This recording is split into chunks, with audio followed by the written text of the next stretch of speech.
নবী গো, আপনার শরীরে তো মশা মাছিও বয় না। আপনার শরীরে মশা মাছি বসা আল্লাহ হারাম করে দিয়েছে।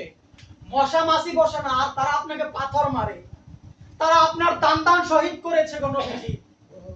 নবী, আপনি যখন হাসেন, এক বাজারে, উটের বাজারে উটের দাম দর হচ্ছে, রসুলের একটা উট পছন্দ হয়েছে।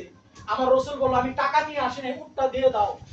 ব্যবসায়ী আমার রসুলকে চিনে না, সে আমার রসুলকে চিনে না, বললে আমি মুহাম্মদ ইবনে আব্দুল্লাহ, দাও, আমি তোমার টাকা নিয়ে আসবো।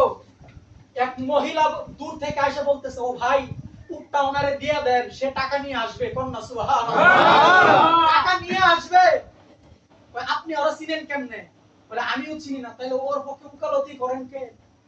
তোমরা তারা চিনো নাই।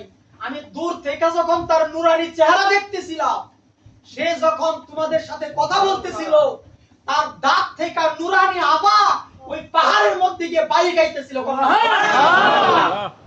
তার দাঁত থেকে নূর চমকায় পাহাড়ে লাগতেছিল, আমি দাঁড়ায় দাঁড়ায় দেখতেছিলাম। যে মানুষের চেহারা থেকে নূর চমকায়, যেই মানুষ কথা বললে দাঁতের নূর পাহাড়ে লাগে, ওই মানুষ মিথ্যাবাদী হতে পারে না। উট দিয়া দাও। কন্যা সুবহানাল্লাহ। ওই ব্যবসায়ী বলল, আমার উটের টাকা দরকার নাই, আমারে আপনার দলে নিয়ে নেন। কন্যা সুবহানাল্লাহ।